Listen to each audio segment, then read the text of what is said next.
Good afternoon. Seth, Johnny, Ashley, Rudolph Jr., Yvette, Nikki, Rayshawn, Alton, and to the entire family, on behalf of Mayor Dyer, our city commissioners, and the men and women of the Orlando Police Department, I extend our deepest sorrow and condolences. We have all struggled this past week to come up with the words to soften your loss. There really aren't any. Words cannot begin to express our heartache. But I want you to know that everyone stands with you in grief. And this week, I've heard from thousands of people across the nation and the world who feel a tremendous loss. Today we are mourning, but we're also here to honor the beautiful life of an extraordinary person, a wife, mother, daughter, sister, police officer, leader. Throughout Debra's long and illustrious career, there have been dozens of letters, awards, commendations, citations, and accolades, and a long list of accomplishments. Debra was involved in numerous activities dedicated to building trust between law enforcement and her community. From Easter egg hunts, Halloween parties, job fairs, gun buyback programs, and all kinds of fundraisers.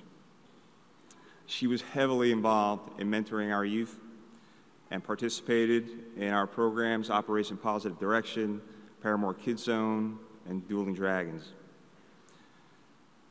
Debra was just a great cop all the way around. And among those commendations and letters and recognitions are a slew of arrests, including kidnappings and armed robberies and weapons violations, and the list goes on and on.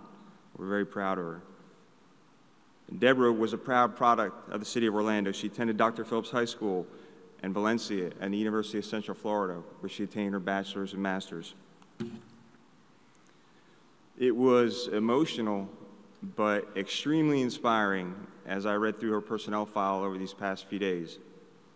In her application to the Orlando Police Department in 1998, Debra wrote, "I would like to use my education and experience in a responsible position, offering career opportunities and an immediate challenge. I consider myself a strong-minded, single parent who has faced a lot of obstacles. I would like to join the Orlando Police Department because I feel as though my background would better our community." She ended with this: "I would be very proud to work for the Orlando Police Department." Debra, through your 17 years with this department, you have made us proud in countless ways. You exhibited the best in policing. You set an example, not just for officers, but for all people. In Debra's first performance evaluation, her supervisor wrote this: "While new officers sometimes tend to be timid, Debra has deviated from this norm and exhibited an aggressive patrol style from the onset. She consistently led her squad in arrests and made several arrests, drug arrests, and seizures." While she was a great patrol officer, Debra found her niche in some of our specialized units and continued to excel in community policing. In neighborhood patrol, she read books to children at Ivy Lane Elementary School, and she also participated in our truancy details because Debra understood the importance of getting our kids a good education and that they needed to stay in school. In her time with the gang unit, she taught kids about the dangers of drugs and gangs at Memorial Middle School.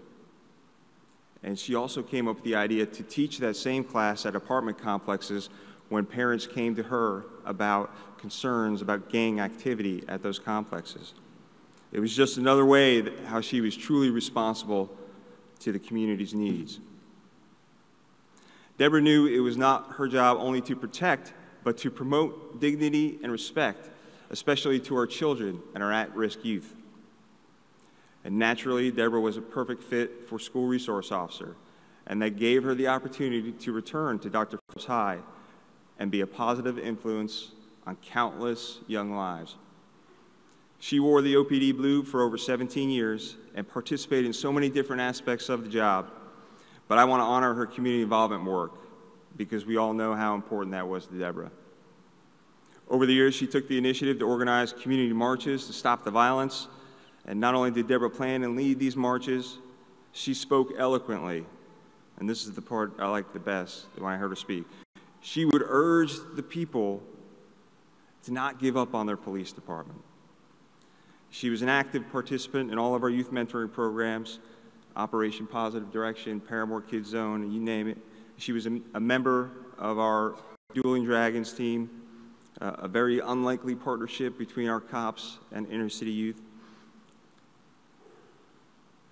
And Debra knew the importance of this program, where barriers and walls are broken down and where officers and kids use teamwork to achieve a common goal. And I know some of the Dueling Dragon kids are here, and I know they are hurting. But the magic behind these initiatives are the relationships and bonds that are forged over time. Debra loved those programs because they helped humanize police officers. She was a role model for so many and a mother figure to some of the young girls who would turn to Debra for advice. And who wouldn't be put at ease with that infectious smile? And we've heard so many kids this week.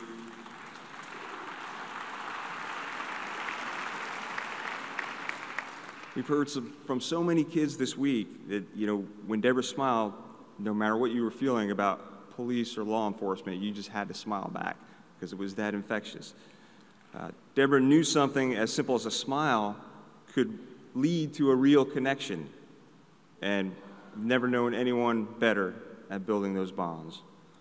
Debra Clayton truly embodied the community policing philosophy, and should inspire all of us to do our part and continue to break down barriers and build trust between police and our communities. In fact, I want to ask every law enforcement officer here today to honor Debra by pledging to take that extra step in the coming weeks and months. Stop and talk to a child in your neighborhoods. Say hello, play catch.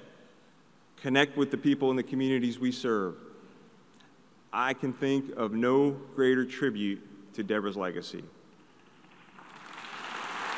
Thank you.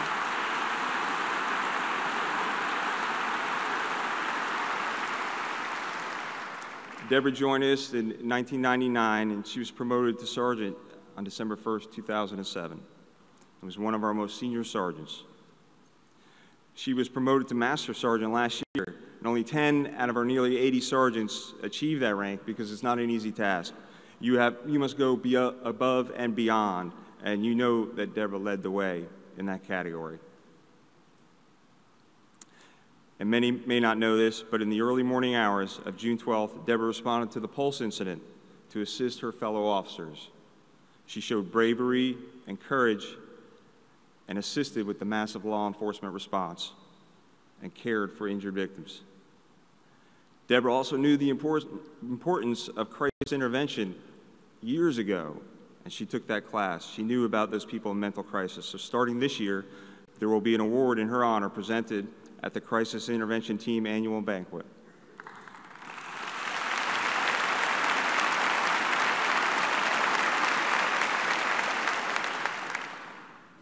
As I think about Debra, what comes to mind is her amazing smile, her joyful personality, her signature pink fingernails, her natural ability to always see the best in people, and her boundless optimism.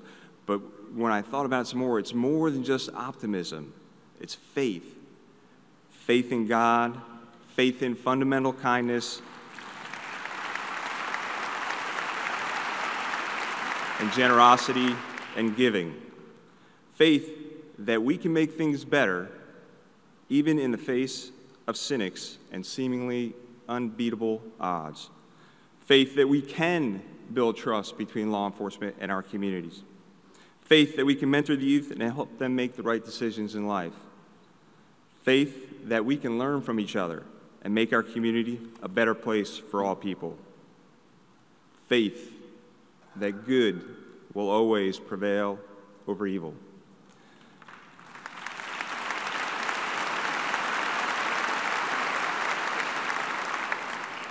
And faith that one infectious smile can change the world. Today, because of Debra's life work to help our youth and make this a better place to live, I am posthumously promoting Debra to the rank of lieutenant.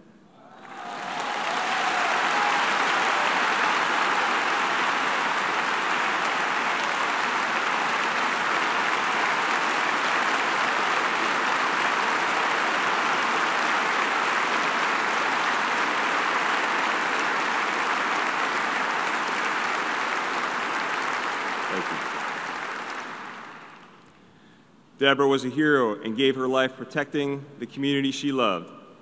May God guide us swiftly and safely, capture the evil man responsible for Debra's death.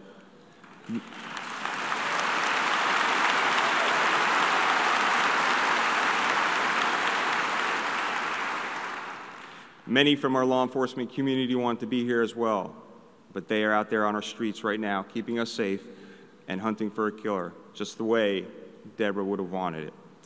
We are one big family at the Orlando Police Department, and Seth, Johnny, and the entire family, you are important to us. We want you to lean on us. We will always, always be here for you. And we're going to cherish the moments we had with Debra. We're going to cry with you, and we're going to comfort you, and we will smile and tell stories about Debra. We are 1,000 strong, and we bleed blue for Debra. I want Debra's family to know and be comforted by the fact that she did not die alone. She was surrounded by blue, not only performing life-saving efforts, but also holding her, comforting her, and talking to her. And I know Debra's up in heaven with family and friends that have passed right now.